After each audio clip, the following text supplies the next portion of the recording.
defining the buyer universe, right? As you think about suitor targeting and origination and structured outreach, kind of creating competition in a process with the right kind of buyers.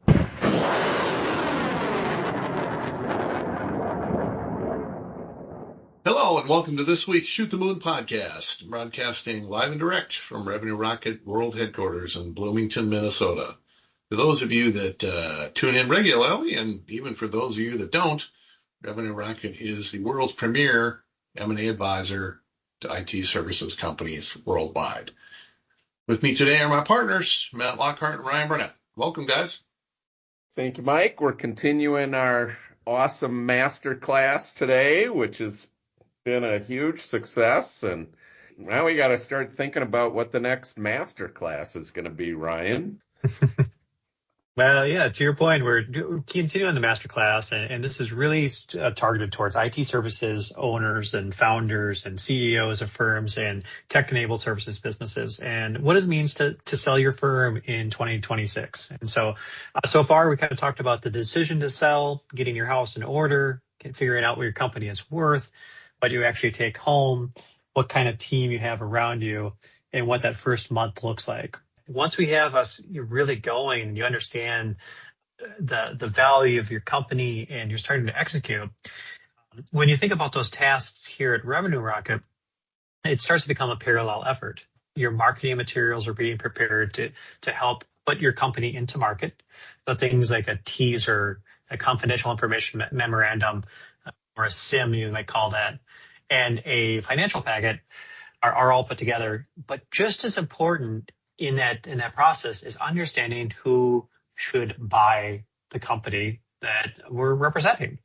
And so this episode is really for sellers and understanding, how do you start to think about buyers when you're in a process?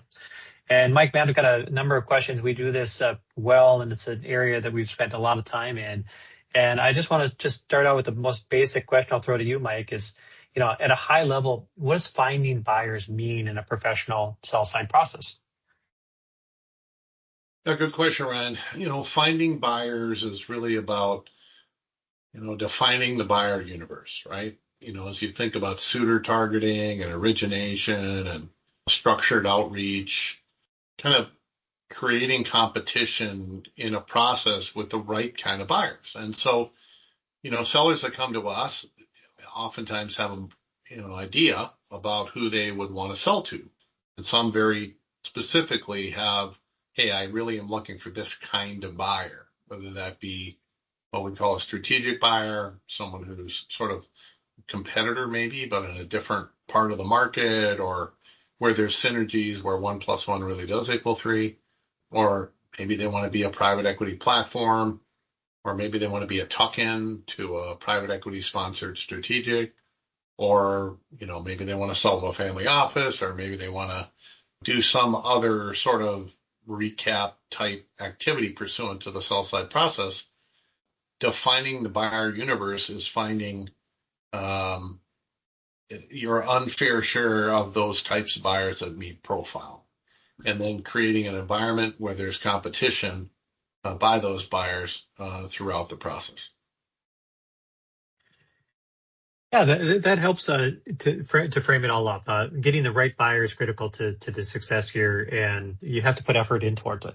And so related to that, Matt, oftentimes when we work with founders, and we even created an offering around this to deal with it, but founders often assume that buyers are coming to them.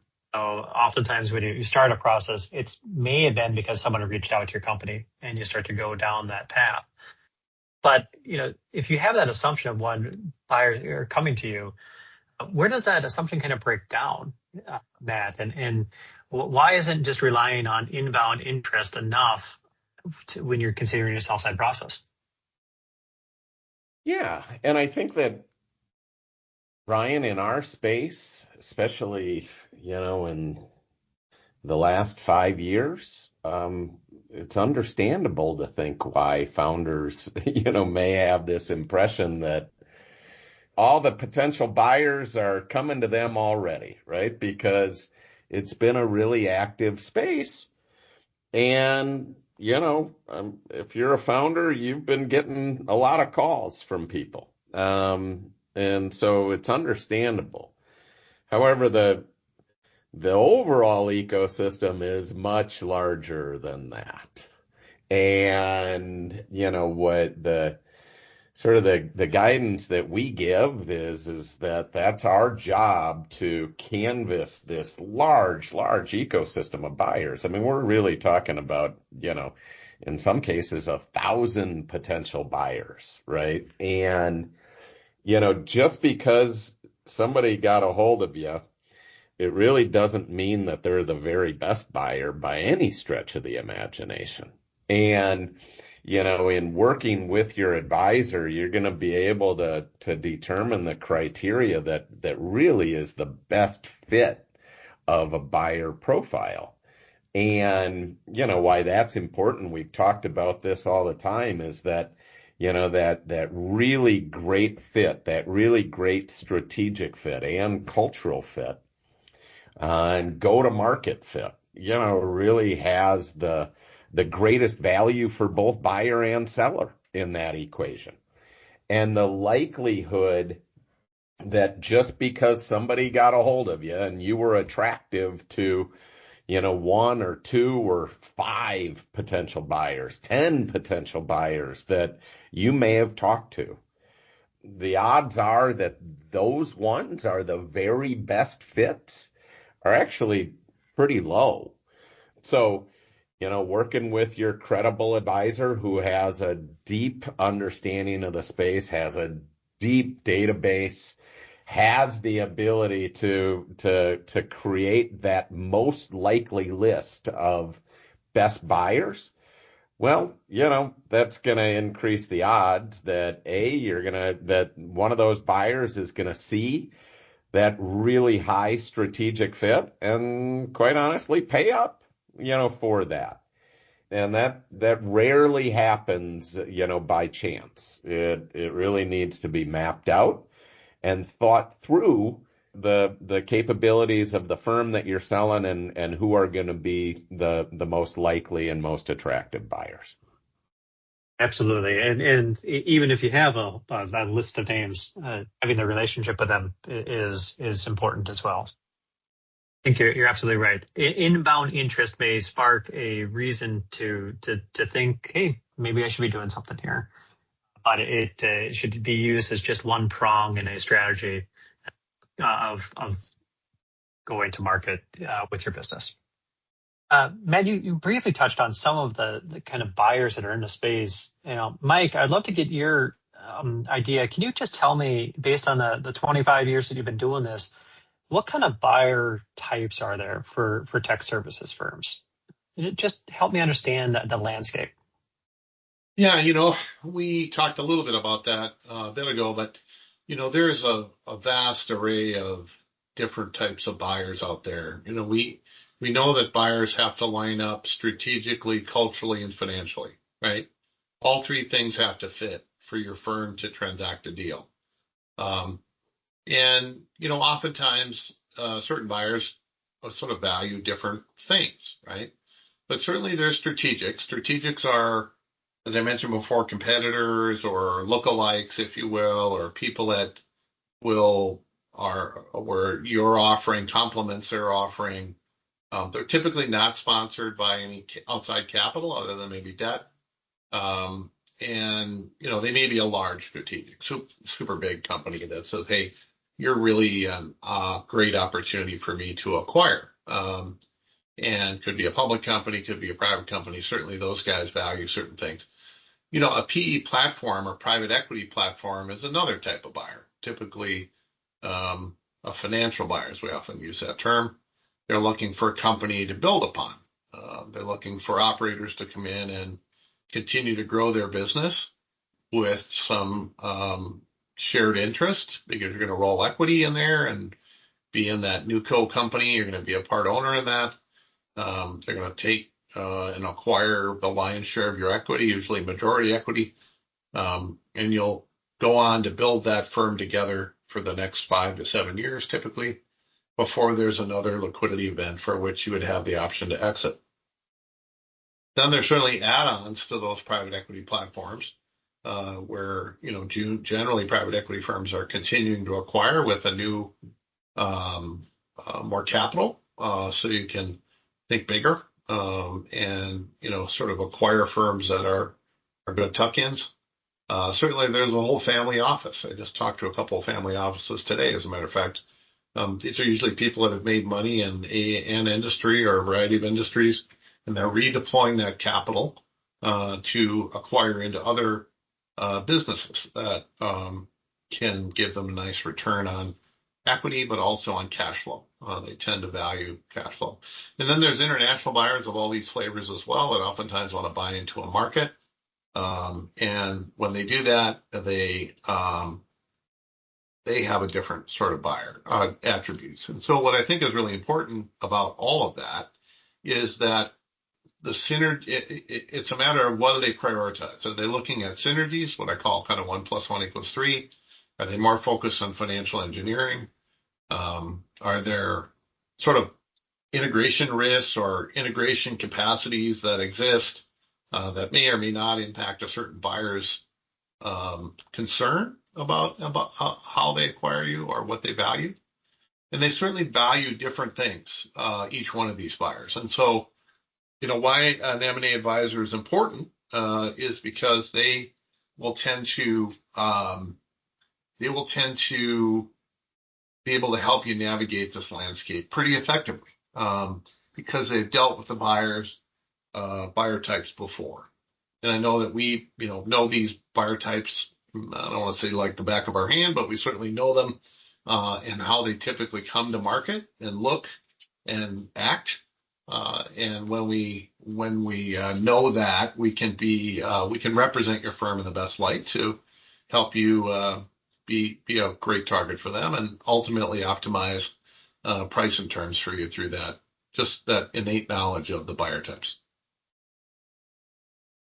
Yeah, it gives a great landscape. And so with that strategic, and you've got to think of where they're going to fit in your business. So they're evaluating the technology that your buyer is going to have technology that either you want or they want in you, and they may not have it today. So it's an interesting mix when you think about the types in strategic. And I think we'll tackle that a little bit more. Matt, before I go too far here, I just want to address one little thing that we deal with. Can you just help me understand independent sponsors and search funds and explain that to someone who's selling their business?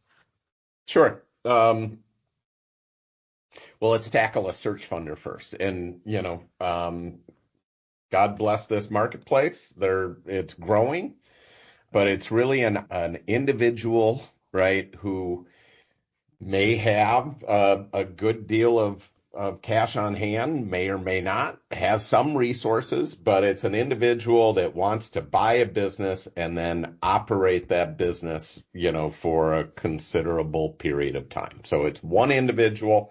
Oftentimes they have relationships with other funders, right? Could be family offices, could be friends and family, and so on and so forth. But in most cases, almost all, if not all cases, they will also be needing to look at third-party debt funding. Oftentimes you'll hear funding from utilizing SBA funding through a banking relationship. And they look at a lot of opportunities and are somewhat, can be somewhat specific because, they gotta run these businesses moving forward. So that's that grouping. There are some opportunities that are really pretty good for search funders and the like. One of the things that we tell, whenever we'll talk to a search funder is confidence around funding and confidence around closing is something that is really important, and transparency towards both of those things. Similarly, independent sponsors will come across like a private equity individual. They are looking to typically buy multiple companies, so similar to private equity in that way. They will look for platform companies and then add-ons and so on and so forth. But different than private equity, they do not raise equity capital. So they don't have a fund, right? They are doing deals on a deal-by-deal basis. They have good relationships with third-party funders, but it's more of a process typically to get those deals done, because it's not just the decision of the buyer, the independent sponsor, if you will.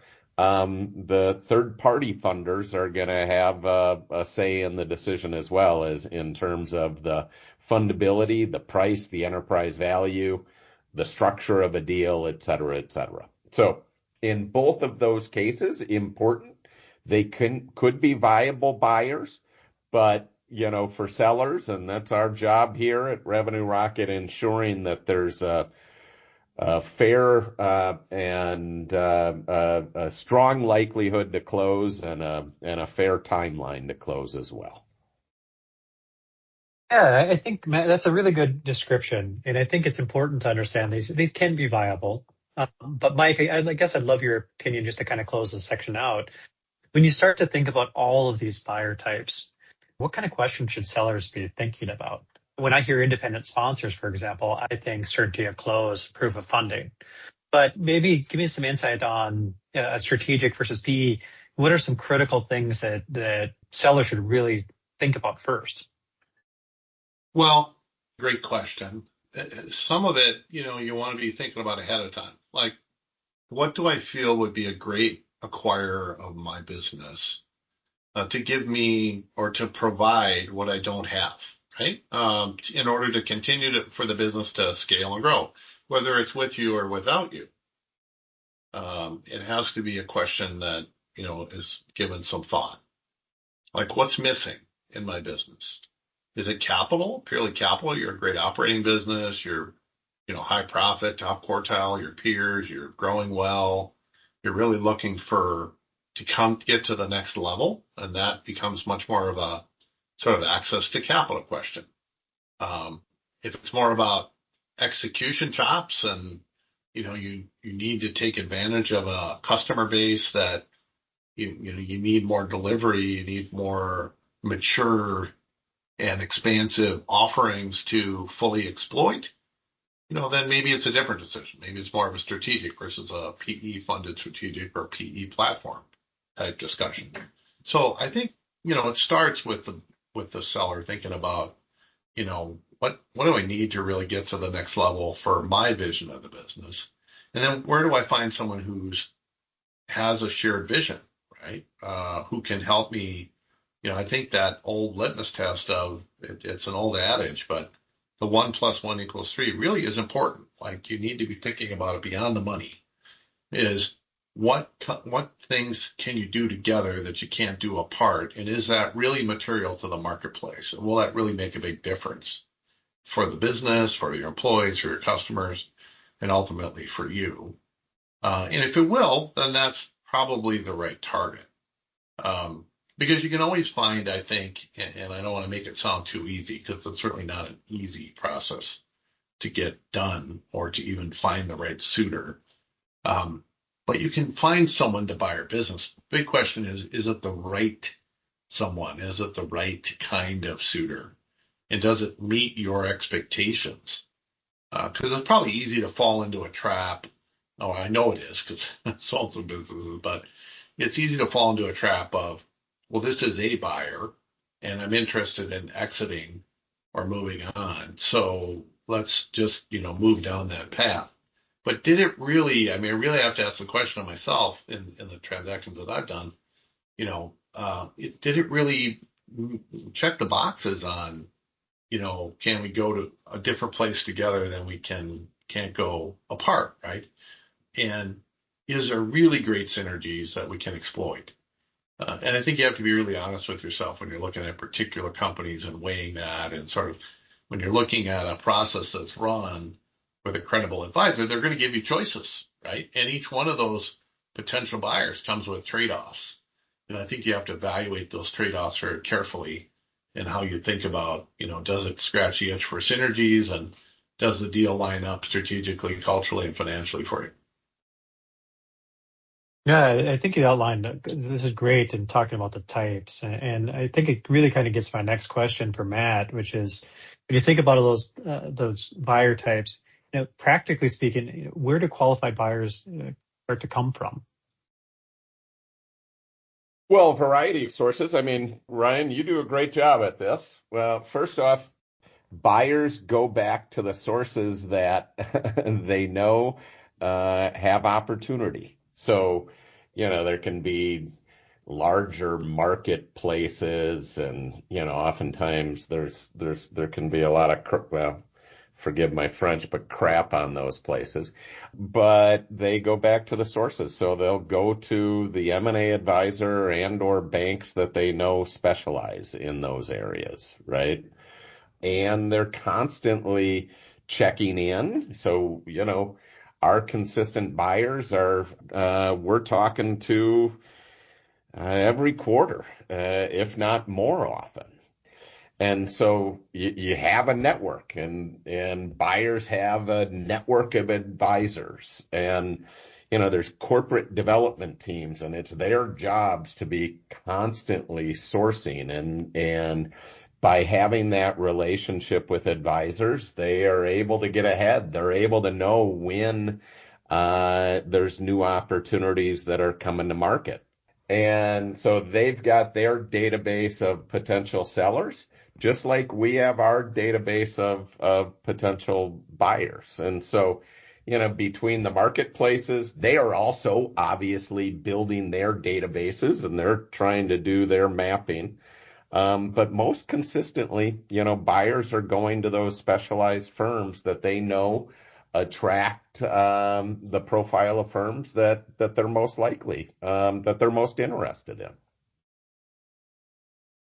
Yeah, I think absolutely. And that the relationships with buyers, we get this question a lot. And for example, Revenue Rocket, we've got 25 years of dealing with buyers in this space, from strategics to financial buyers. We've talked to a lot of them and understand very specifically what they're interested in. And we have those regular conversations. So that network does become huge.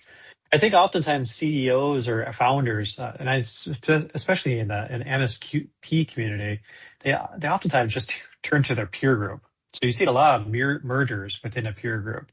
And I think sometimes if you get stuck in too small of a circle, you may be thinking that there's not too many opportunities. And in reality, if you open up the aperture of a search, you're going to find buyers from across the world, across the country, and in strategic markets that you're in as well, and finding buyers that are not necessarily in your market at all today. I think that's part of the trick in any kind of sale process is that, yes, there's going to be a great list of buyers, but that list of buyers might be something that you're not thinking about at all today. And you've got to work with someone who can cast a wide enough net to bring in the most strategic people who are trying to fill holes in their portfolio. And I think that takes a lot of creativity in creating those buyer lists and executing campaigns towards people in a very niche way that starts to bring the strategic value way beyond what you're going to get to in a financial. I think that's all critical to think about. Ryan, you make a great point, and I didn't do it justice. I didn't, yes, we've got our network, but you never know. There are new entrants, there are new strategic firms that are always looking. So even our database of 25 years doesn't have everybody. And so, but because we are well known, when we market, right, and we start to market new opportunities, it catches new attention, right? And so I think it's just another point around that specialization really makes a big difference. And we get deals done every year with some firms that are new to us, And then, obviously those relationships build from there. But I think it's a really great point. You can't depend upon, any database at any time having full coverage of the market. So the advanced marketing that Ryan, you and your team does certainly builds upon that and is critical. Yes, I think part of that is a big case, and part of it also is just the systems and processes that are in place. So when you think about the execution of building a buyer list, you have to have just understanding of the terminology and the technology that's used. So there's a ton of jargon in our space, and breaking that down into what's meaningful in very nuanced pieces starts to really create a list that is focused for execution. And if you don't have that kind of industry knowledge and expertise, especially in technology markets, you might be pulling a list of buyers that are completely wrong. A very clear example right now of a mandate that we're working on is a reseller of telematics solutions versus a telematics. And if you have someone that's just confuses that slightly, you're going to be wasting a ton of time in the wrong market. And so understanding that having an advisor in the space is critical there. And the other part is the access to tools and processes and teams. So for example, at Revenue Rocket, we have a research team that their whole job is just to find and make those and connect those dots. And they're utilizing databases that we pay for, that are subscription based, and on top of the data that we have in our CRM and our current relationship. So it's really critical for anyone in the space to have the ability to find the right suitors, to be able to contact the right suitors, and to understand what a real buyer looks like in this space, and the deal history, and knowing who's and who's active and who's not. Those are things that as an individual, I think would be really hard to produce. And if you're a generalist, you're going to really struggle to execute and do that well. And if I think about that research, and we got a great list here, and you're really knowledgeable, and you built that, Mike, can you just help me understand, like, that's great. Now what? What's the next step of once you have a list? What does that look like? And what does that, how do you make contact with buyers? Yeah, having a list is one thing. Having an organized process for outreach is critically important to the success of that program. And typically, it's multi-channel, and you have to be able to have your marketing materials in order. And you have to be able to have your financial house in order as well to be able to have that discussion. And in some ways, I've always said it takes a pretty big list of qualified targets to find the right one.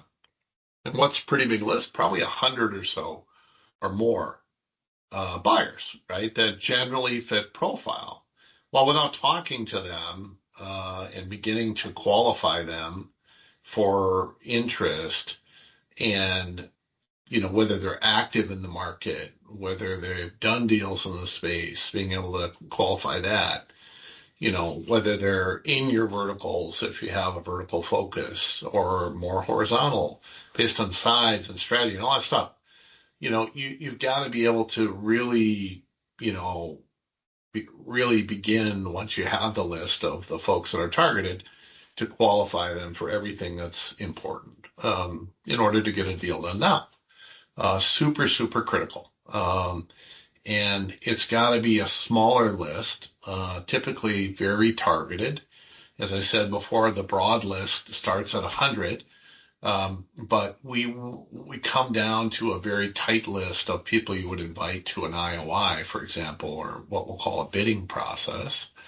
It's ones that are active, right? So you're qualifying the big list down to the small list. They have capital availability. And then the strategic rationale to do your deal is supported by the data. So it's supported by, have they done deals in the space, and do they understand it, and why, what is the strategic mandate, and it's not real guesses. It's not like, hey, this buyer would be a great buyer because of XYZ. You have to hold them up against a pretty tight qualification criteria. So it goes from a broad funnel to the real buyer list, which is who you're inviting to, submit offers. And then you further refine that list down to those that will be selected to submit a final offer, one that, typically includes exclusivity. Yeah, and I think our next session is really gets into that IOI and LOI process.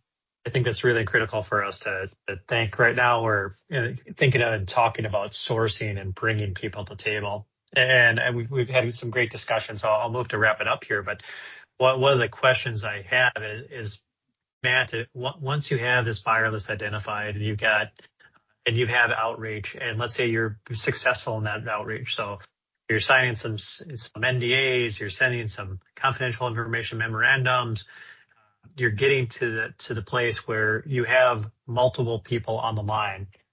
Matt, how important is competition in a deal? And why are we talking about this process of hundreds of buyers coming to the table? I mean, how important is competition to the end success? Well, there's two ways that I'd like to approach this. One is sort of the learning that you get throughout the process in terms of what is going to be the very best fit for your firm. And this is obviously it's critical. You want the firm that you've built to go into the best hands, to have the very best opportunity to continue forward, for your team members to have the very best opportunity to grow, for your clients to be taken care of. People build businesses out of the love for what they're doing and what they're creating. And obviously the monetary return is important and really good. But the greater good is what they built, and they don't want that to go away. And being able to see multiple buyers and how they line up against each other and what they think the strategic upside is and how they can combine go-to-markets. All of these strategic elements are really, really important. And if you just see one, how are you able to compare that against the others? And really make the right decision. So I think it's actually really, really important from that standpoint of analyzing the strategic and cultural fits. And then the money is also important as well. And having enough competition in a deal to keep buyers on their toes, if you will, and ensure that the maximum return and the best deal structure that can be had as a seller is obviously super important.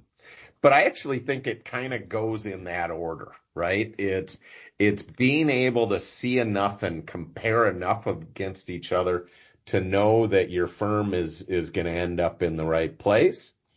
And then obviously secondarily from the deal making perspective. Right. And I think to your point, you can have someone come into this process and be the one. And we do a lot of buy side work. In fact, that's one of our jobs is to have this a person off the street come and be acquired by being the one. So I do think you can find it. But if you're taking this process on as a whole, it's great to see other people out in the market and what the market will bear. And I think a competition will definitely help. Mike, we talked a lot about process here and a lot about finding the targets. And just a wrap up here, if a founder remembers one thing about how buyers are found and contacted, what would that be? I would say if buyers remembered one thing, just one thing, right? It would be that buyers are sourced, not discovered, right? You have to find a buyer actively, and you have to have some knowledge of who the buyers are ahead of time. Like you need to know by profile how to qualify them objectively and without bias for your business. And, the systems and data create leverage around that process. And it also protects the outcome. I often share that people that respond or roll their own or try to get a deal done on their own in this process, they're not very successful. Some studies say there's only, a very low percentage chance that the deal will get done. And there's a ton of reasons why that is. But one of the biggest risks is because they've picked the wrong buyer. And the buyer doesn't come to the table, maybe as they present themselves entirely.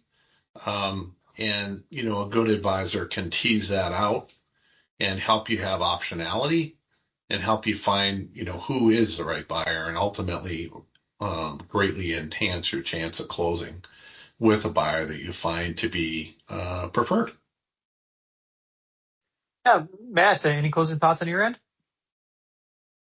No, I think it's a great topic. I think that as we continue to say, specialization matters. The more specialized the firm that you work with, the better chances that you're going to have the right buyer list. And it's important. It will make the process go easier, more smoothly, and certainly more rewarding overall. Mike? Well, it's that time. Tie a ribbon on it for this week's Shoot the Moon podcast. Encourage you to tune in next week for the next installment of this masterclass. And with that, make it a great week. Thanks for tuning in.